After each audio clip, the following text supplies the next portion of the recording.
जानै चट देवी तोहार माया। मायत जाने वही पंडित के करवा माया तो जाने वही पंडित छो करवा।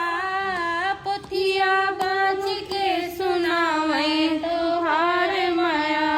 पोथिया बाँच के सुनावै तोहार माया। पोथिया बाँच के सुनावै तोहार माया। पोथिया बाँच के सुनावै तोहार माया। केहू न जाने चट देवी तोहार माया। केहू न जाने चट देवी तोहार माया। मायत जाने वही अहिरा छो करवा। मायत जाने वही अहिरा छो करवा। दहिया लाई के चढ़ावे तोहार माया। दहिया लाई के चढ़ावे तोहार माया। केहू न जाने चट देवी तोहार माया।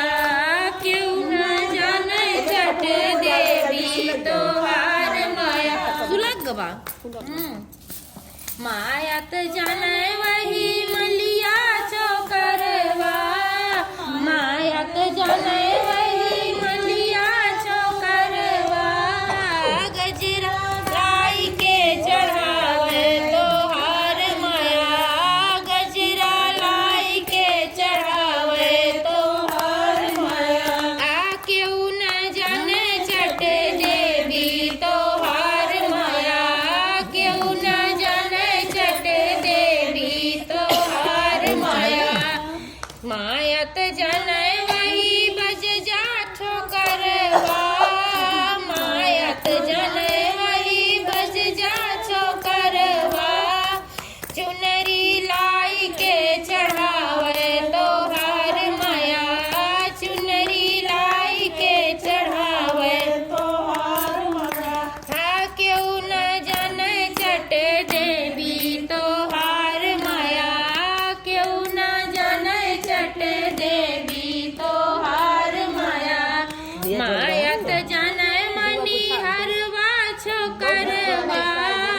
मायत जाने मनी हरवा छो करवा। चूड़िया लाई के चढ़ावे तोहार माया। चूड़िया लाई के चढ़ावे तोहार माया। केहू न जाने चट देवी तोहार माया। केहू न जाने चट देवी तोहार माया। एक बार प्रेम से बोलो चटपटा मैया की जय।